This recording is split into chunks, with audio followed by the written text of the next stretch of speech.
I am very happy to be here, and I was working on the book for the last couple of years with Robert Price, who is signing the book, and we'll talk about it. But it started about 2 years ago with a kind of a gala about Costco and Price Club and FedMart at in San Diego. So this is how it started. Now, the one thing to remember that Saul Price's family immigrated from Minsk. And most of you know today that it's the capital of Belarus. But this is a day when immigrants had to leave because of discrimination against Jewish families in this particular area of Russia. So they come to America, and fortunately at that time the immigrants were welcomed into the United States. And Saul's mother arrives at age 13. I mean, can you imagine being put on a ship like that, 13, with a note pinned on your dress with their cousin's name on it so that she would have somebody to find her? And then his father came also in 1906 with several siblings. And so this is how the whole thing gets started. In New York, say the land of opportunity at that time during the turn of the century, and particularly the Bronx. So if you always heard of the Bronx but weren't sure where it was, this is where it is. And I think a lot of New Yorkers are very proud of having roots in the Bronx. And his father, Sam Price, was a worker with the ladies' garment industry and did a lot of work for women's rights. So the history and the background, the roots of Saul Price are with helping people get ahead and helping people avoid things like the fire that some of you may know about in the Triangle Shirtwaist Factory to really better conditions for women. They came to San Diego during the 1920s. Saul attended San Diego High School, where he met his wife, Helen Moskowitz, also at San Diego High School. And that was it for both of them. They never dated anyone else, and it turned out to last about 70 years. So here's his mother, Helen, and his in-laws, Max and Bertha Moskowitz, which is a very key part of the whole story, as you'll see, because it was his mother-in-law, Bertha Moskowitz, who happened to own the building where FedMart starts. And then you see the fact that Saul is the graduate of USC, both with his bachelor's and his law degree. There's a picture of his father and his mother, the one who came at age 13. Now, all of you, maybe one or two of you would remember World War II, but most of you have sort of forgotten that this was a time when the country was totally at war, and most of the wives stayed home, and this is the time when most people were in the defense business, and that's Robert's start in the world, which is brought into today on the far right. And now, again, department stores used to be a little bit different. It was kind of a place to go, dressed up, eat lunch, wear your hat, gloves, and things like that. Even the hardware store, as you can see, looked like a very fancy jewelry store almost. And these are from San Diego, but it was the same in Los Angeles. Department stores were not what they turn out to be. And these are some of his law partners, famous in the San Diego area, and some early clients of Saul. He starts out as a lawyer, also though working part-time at the Convair Consolidated Aircraft as well during the war. And one thing that set Saul apart from other people in San Diego, and if you're from San Diego or that area, you will know he was a Democrat. And San Diego was fairly Republican at the time, and so any important Democrat that came through certainly wanted to make a friend of Saul Price. Now this is where it starts, at this building that was the property of his mother-in-law, Bertha Moskowitz. So see how this works here. In 1954, with just $50,000 in capital, he and Weiss started their own store. FedMart opened in an empty warehouse that Price owned in Barrio Logan. Optimistically, they thought they might do $1 million worth of business in the first year. They did 3 times that, and they did it by violating nearly all conventions of retail merchandising at once. They were open when other stores were closed. They didn't bother with fancy displays. They sold just 2 or 3 brands of one product. They sold food and merchandise in the same stores, and, most famously, they sold goods in large packages. FedMart might have been the first to sell a lifetime supply of mustard in one container. So this is when it starts. This is 1954. During the late 50s, one of his partners, Mandel Weiss, was a jeweler who was quite famous in San Diego at the Mandel Weiss Performing Arts Theater at UCSD. And then again, you see some of his law partner, Tony Procopio, Adlai Stevenson, another famous visitor coming into San Diego with his other founders of the store, Leo Friedman and Mandel Weiss. And then another very important person in the story of Saul's life is Jim Sinegal, and you'll hear from him on a video clip in a little bit. And these are the openings. Now I'm saying most of you will not have heard of FedMart because it only lasts into the 1970s or into the 1980s, but it's not quite as famous as the other stores. But one of the experiments that you'll read about is that they opened a FedMart on the Navajo Nation and the Navajo Reservation, which turned out to be so popular that instead of the Navajos driving to Gallup, New Mexico to buy stuff, people from Gallup were driving to the Navajo Reservation. And so that was an early success of FedMart. And here's Robert and Saul Price talking about FedMart. And this book is going to give you a pretty good idea of the person this school is named for. And although Saul worked very, very hard, long hours, he did know how to have fun. And even though his bus was usually used for visiting FedMart stores, every once in a while they took a bus trip for fun. Well, FedMart was convenient, it was popular, it was one of the places in San Diego that people loved to shop. And it was convenient, but then some things happened that made it not so convenient, and you'll have to read, say, in the story to find out why Price and his son, which is Robert, had to quit their posts because when they merged with a German company, things just didn't work out like they had hoped. And so, not being discouraged, they decided they would found their own store, which most of you would know, of course, becomes the Price Club.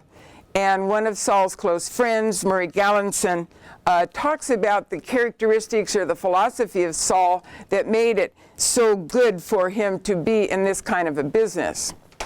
Very innovative, brilliant man, but also very unassuming. Saul was very direct with people, but very caring about his employees. Saul gave them all the benefits of the unions, health, vacation, everything that you could imagine that an employee would want or need, and never quibbled over it. It was his feeling that if an employee was working for him, working hard, that he should be compensated in every way possible. I think without exception, an employee that worked for Saul would say he was one of the fairest employers that they'd ever met. In 1962, 8 years after FedMart opened, Target, Walmart, and Kmart opened their first stores, selling large packages of consumer goods and food items at discount prices. In fact, Sam Walton said he preferred the word borrowed, many ideas from Saul Price. In 1975, Saul Price sold FedMart to German retailers, and a year later he started Price Club. While FedMart slowly died, 1993 marked the closing of a circle for Saul Price. His Price Club merged with Costco, which was started by Jim Sinegal, who began his career at FedMart and learned everything about retailing from Saul Price. Saul Price believed that if you hire good people, treat them well, and pay them good wages, then great things will happen to your business. Those who knew him believed that that was Saul Price's real legacy. So you see, and those of you who have been in San Diego and might be familiar with the original Price Club on Morena Boulevard, which was actually pretty hard to find, except within about 6 months people were able to find it well, and they can still find it. And one of the things that is a kind of a tradition in all Price Clubs now, Costco, is the hot dog, which is still $1.50. And these are some of the early people who are the founders of Price Club. And Robert's cousin, Rick Levinson, who is still with Costco now. Pierre Mignon is in charge of Club Price Canada. And so it's spread, as you know, throughout the world. And here's the original card that was actually too much like Visa, and so Visa made them change it. And I don't think it really made a lot of difference, but apparently the stripes did make the difference, and so that's the original Price Club card. And here's Robert with Saul talking over some ideas at the Moreno warehouse. And the original, also one of the original buildings was finally torn down, and that's a little a memento of the corrugated walls that was the first Price Club. And so not exactly at the very first minute. The thing I want you to get out of the book is it didn't start out a wild success from the first day. There were some problems, but they were able to solve the problems, and that becomes the success of Price Club. And one of the earliest gifts from Saul Price was the Price Center at the University of California, San Diego. And one of the students at UCSD drew this cartoon, and if you've ever shopped at Price Club, now Costco, you know that they do give a lot of little free samples. And people are sort of furtive. They think, well, they're not going to know that I've had my lunch here. But they do know. And it's a whole process of marketing that people did like to eat there and then, of course, spend their money. And so see, the Price Club becomes really a big success. But then in this story, as in a lot of people's lives, there is a tragedy. Their son, Saul's grandson, Aaron, died in December of 1989 from a brain tumor. And this is Robert and Allison's son, but Saul wanted to do something that would honor the students of Aaron's age. And so he found what is known as the Aaron Price Fellows. And the Aaron Price Fellows are high school students that every year are exposed to government activities, cultural activities, business, career opportunities. And it was Saul's belief you start early. You start in high school, and you have these students, and some of the work that you'll be doing is with high school. And the underprivileged who can get a better start. And one of our people, Todd Gloria, who was an Aaron Price Fellow, is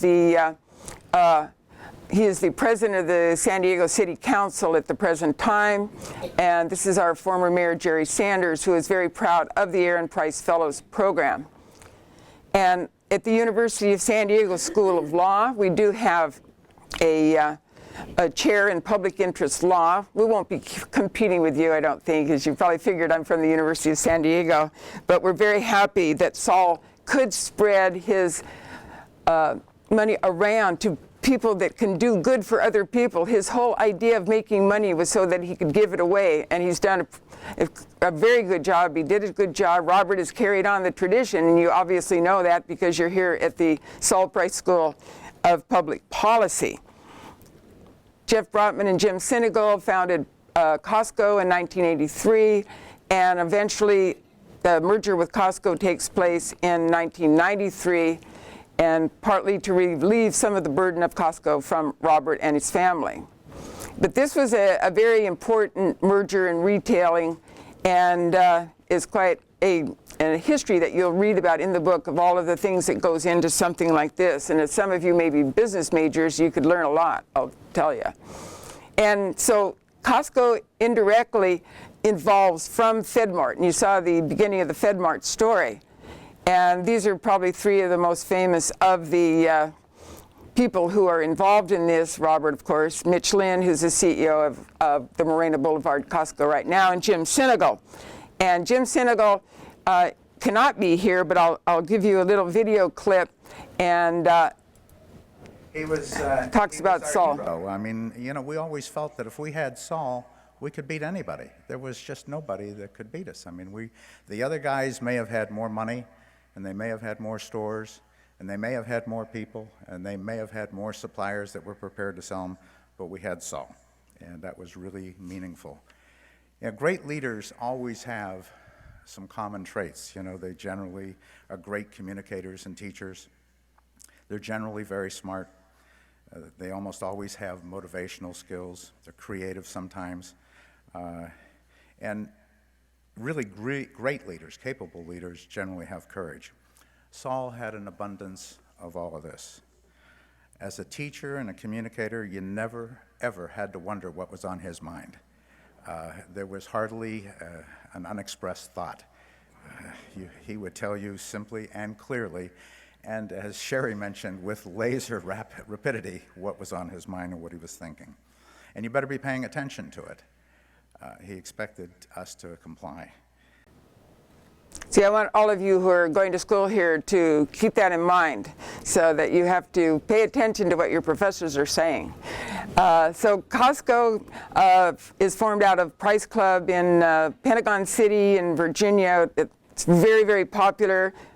Diplomats shop there, first ladies shop there, and so this is something that is well known.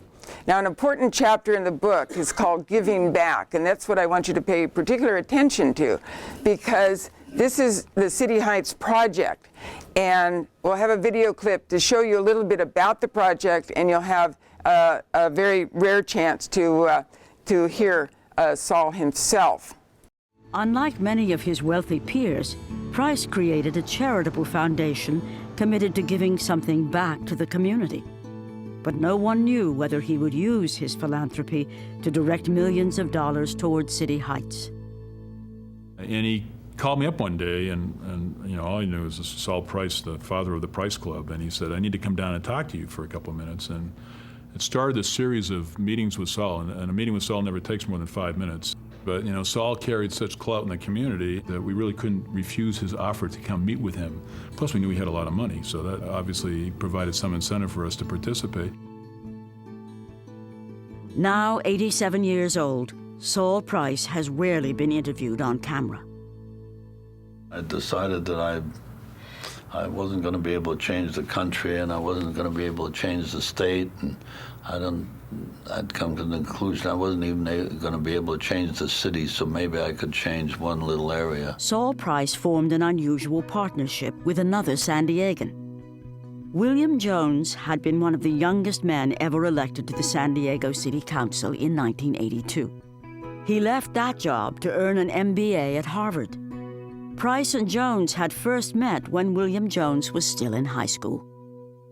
I met Saul as a teenager. I was interning in City Hall in the 1970s. I worked for Leon Williams, a city council member, my mentor and friend, and I had a chance to interact with Saul. He took an interest in me professionally. William Jones was running the focus groups that were at the library. And he's just a really sharp guy. He's organized, he listened to everyone. I think he went out of his way to try to make sure there was some diversity on the committees. But in City Heights, they tend to be more predominantly retired folks that are on those kinds of committees. But he welcomed me. The focus meetings were aimed at trying to figure out what we could do in the nature of a public-private group to improve the communities. We determined that a substantial number of the issues that the people living had really were so interdependent. They felt that community development had to be approached holistically. In their plan, different elements of community life were like the spokes of a wheel. All were important, from safety to schools, from shopping to health services. I'm not sure whether it was a vision that was all laid out. It evolved. We think that people feel safer. We think the schools have improved, and it's all anecdotal evidence, but there's less turnover of teachers, there's less turnover of students. People used to move their kids from school to school. The evidence is that they want to keep their kids in the schools we are working with rather than move around. So we think some wholesome things have happened, but have we come anywhere near scoring a home run? I don't think so. And this is what the library in City Heights, which was funded by the Weingart Foundation. Ben Weingart, who you might have heard of, is the founder of Lakewood, one of the early developments. And of course now we have the most recent legacy of Saul, which has been made possible through his son Robert. And as you can see, this School of Public Policy, and this was at the dedication last year. And we're very proud we can give Robert a hand for making this possible. And I think it is very important. And I just want you to know that Saul Price was pretty important in his life. When you say a legend in his own time, this is for sure.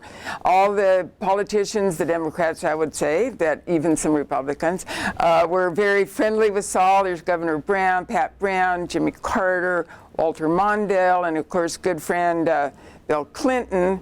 But I think it was very, very interesting that he gave Barack a few pointers, and I think he probably followed them. And here's Saul and Robert telling him exactly what he should be doing to be a success. And now Robert is very much involved in PriceMart, which is similar as the Price Club, and it's in Central America, and there are stores now following the same philosophy. And the philosophy is to give the customers the best price and give the best service and give them the best benefits. So that's why these employees are looking pretty happy when Robert comes to visit at the PriceMart stores. This is his brother Larry, who also is involved with the story. And Herman Wouk, you might, of course, know, a Pulitzer Prize-winning author of Caine Mutiny, Winds of War, books like that, who has a tribute on the cover that I really want you to read carefully, as long with the other tributes, and Dean Knott, of course, is another one. And you will definitely be impressed. Now, Jim Senegal, who could not be here today, but who has been a very important part of the book, and you'll see his foreword, and of course, Robert. And I want you to know that Robert is a very busy person, and he and I both had full-time jobs but managed to get this book done, and I think Robert deserves a super round of applause for following through. And he will be speaking to you for just a few moments, and then he will continue signing. And so I want to thank you very much. Good afternoon, everyone. I'm really happy to be here. And I want to thank the University of Southern California Price School of Public Policy for organizing this event. And congratulate all of you who are associated, even if with this school or even another school at USC. Some of you, I think, may be at other schools, but all of you are doing wonderful things for our society. Congratulations. I want to thank Iris. If it wasn't for Professor Engström, I'm not sure I would ever finish the book. She pushed me. She was our editor and pushed and organized the footnotes. There are footnotes, believe it or not, and the photos and all those things. So thank you very much. And I also would like to introduce a few people who came here with us today. Most importantly, my wife Allison, who's over here, and Sherry Barambegi. Sherry is co-manages everything that we are involved in, and is also on the boards of our foundation. We have two foundations, and also on the board of PriceMart. And I wanted just to say something about PriceMart for a second, because I don't know if Patricia is still here. Yeah. There she is. Well, Patricia introduced herself, and she's from, I guess, from Managua. Are you from Managua? I'm Masaya. It's like 25 minutes away. Okay. But you might be the only person in this audience who's ever been to a PriceMart. Has anybody else ever, other than a couple of other people? So when you go back, I want you to keep a good eye on the Managua location. I wanted to also mention Murray Gallinson spoke in here. He recently passed away. He was a very, very close friend of ours and a member of the board of directors of the Weingart Foundation. So I kind of wanted to give special recognition to him. I had a couple of other things I wanted to say, and then if there are time for questions, you can. Is that all right? Is there time for? I wrote the book. I'm not a writer. I'll start off by saying that. So lower your expectations, and that means it might be better than you think. But there are really three reasons that I wrote the book.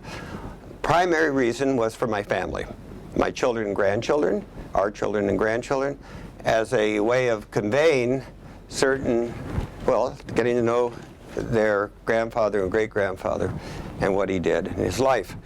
The second thing, the reason I wrote the book, is because I wrote it as a history, but as you know, history is told by the survivors, right? So it's my version of history. Now, if someone else wants to write a book and decide that they had a different version of some of these events, that's okay. But this is my version, and I really think it was important for me to be able to put in writing my own version of history. And the third reason is because of the approach that my father had in life. And I wanted to mention one other thing, too. I think you said that my father graduated from USC. Did you mention that my mother also was a graduate? I don't think so. It is in the book. And my father would have never been at USC except that my mother was going to school here. And he transferred from that other place, you know, out west. So he actually attended that other college, university, but he graduated from here. And I think also my son, David, our son David, graduated from this very school in 2007. He's now in Baja California somewhere looking at a wilderness area. So we'll hear from him. But my father's approach to life, I always describe it this way. He was very rooted in those values that were, his parents were Jews who had not a strong religious affiliation but had a very strong social conscience. I would have described my grandmother, who I was very close to, as a socialist. And so my father, because of that influence, and also because of Clarence Darrow, and he had heard, I guess, the trial, the Scopes trial was one of the first trials that actually was on radio, the reporting of it. And it influenced my dad a lot. He decided he wanted to be an attorney. And his approach to being an attorney was very much a fiduciary approach, where his sense of duty to his clients, it went beyond duty. He gave them a lot of advice, not only legal advice, but every other kind of advice. But he always had a great interest in serving in anybody he knew or any relationship he had. He felt a very strong responsibility to serve people. And so when he started in business, his mindset was that the values he had as a person would carry over into the business. And when you read in the book, you'll see there's the philosophy of how you do the right thing for the customer and the right thing for the employee is consistent throughout. And he said, you know, in his mind, the customer comes first, the employee comes second, and the stockholder comes last. And he really believed that. He felt that if he did the first two right, the stockholder would come out anyway. So, and then when he did finally get into philanthropy, of course, the same philosophy applied. And the other part of my father was that he was very creative and he got bored easily. And so when we merged with Costco, we had about 21,000 employees at the time. We were doing about $7 billion in sales, and we had almost 100 stores. And I think part of the reason he wanted to do the merger, other than the burden that he felt I was carrying, and I think he pushed the merger because of what he felt that I was having to deal with. He said, we're not good at running big things. We're very good at starting things and creating things, but not very good at running big things. And so when the merger occurred, Jim Sinegal took over. He really is great at running a big company and carrying forth the philosophy my dad had. So I think that's an important thing to remember. Also, you should remember, I want to convey the fact that my father was a very humble man. And I did ask him once whether he thought it would be a good idea for me to write a book about him. He was quite advanced at that age at that time. He said, why? And I said, well, you know, maybe it'd be nice for other people to share some of the ideas you had. And he said, well, do whatever you want. But I think I had some trepidation about writing this book because I may see him again, and I don't want to have any problems, you know. All right, now the last thing I'm going to say, and that has to do with his interest in public policy. And there were three areas in particular that really occupied his attention. Leaving City Heights aside for the moment, one was tax policy and the issue of equity, tax equity. The second was immigration, maybe because of his own roots, with family having come to this country and done well, at least making it possible for people to do well. And the third were children, young people who came from communities that were more challenged communities. So a lot of what we do in our foundation is kind of relates back to those issues. So that's kind of, I'm not going to say a lot more. We do have time for questions, I guess, if somebody wants to ask any question. It's always a problem asking a question because nobody wants to be first. I can ask a question if you want. Does anybody want to volunteer? Is FedMart publicly traded? Okay, FedMart. FedMart is long gone. PriceMart. PriceMart is publicly traded. It's NASDAQ PSMT, and I'm not touting the stock, but it is a publicly traded company that we have, I think, 31 locations in 13 countries, almost all small, Central America and the Caribbean, and more recently in Colombia. And we do about $2 billion in sales. I don't know if I said that or not, but anyway, yes. Yes, it is publicly traded. Anything else? Yes? I wonder if you could talk about leadership lessons that you learned from your father that carried forward for you. Oh boy. I learned, like I'd say what Jim Sinegal said.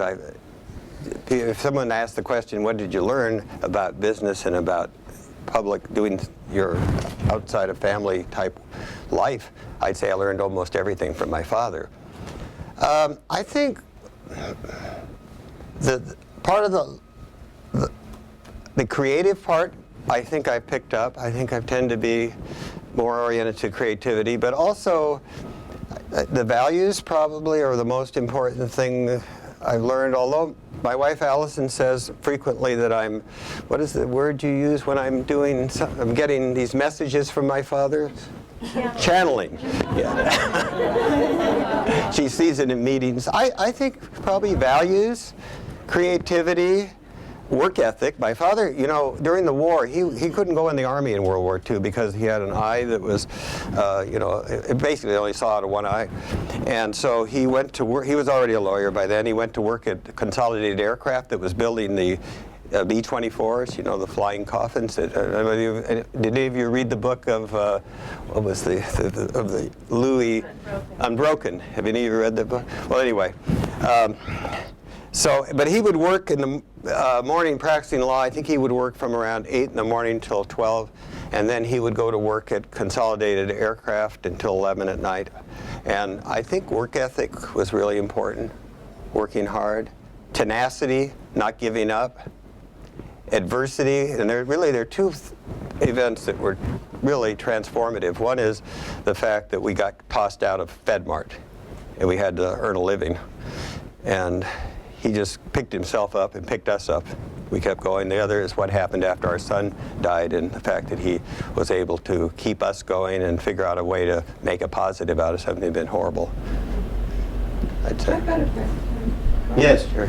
Can I ask you what made your father care about other people?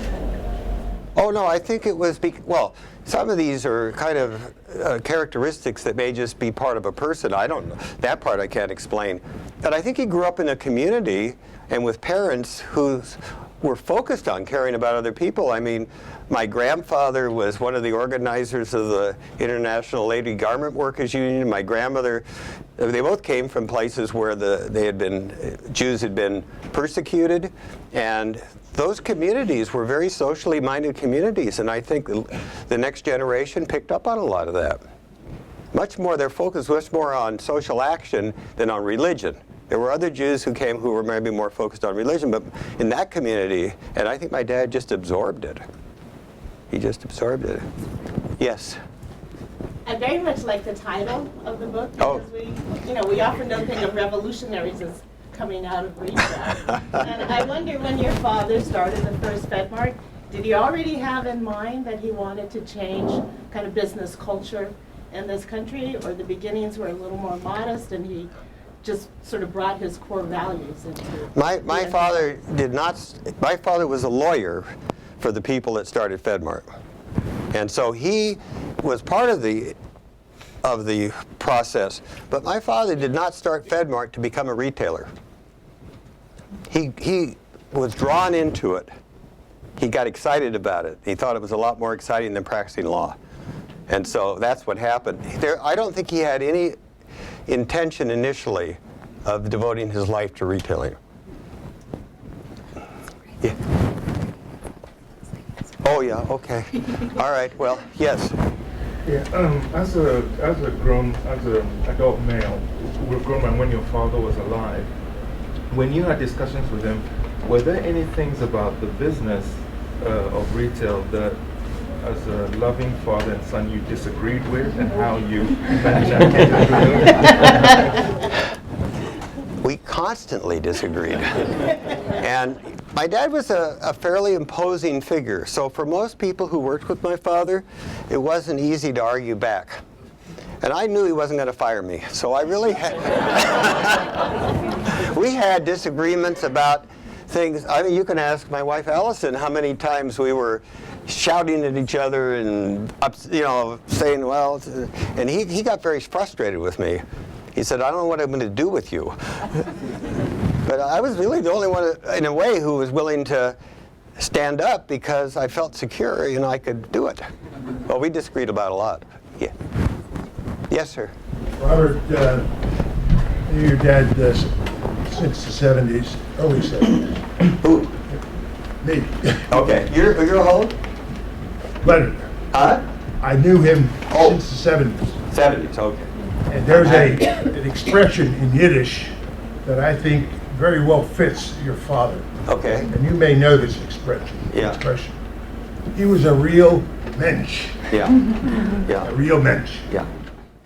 Thank you. Mensch is a word that literally means man. But it's used as a way of describing somebody who has qualities that are very admirable. I think my father was wise. I think there are a lot of smart people, but I think he went beyond smart. I think he was wise. All right, I think we're going to have some time for Robert to sign some more. I got the sign over there. Oh, but God. I want you to know, I can tell you that he is a good writer, an excellent writer, and this book is really very interesting. And I can say it because I was the editor, and I'm also an alum from USC, so I know. Okay, so.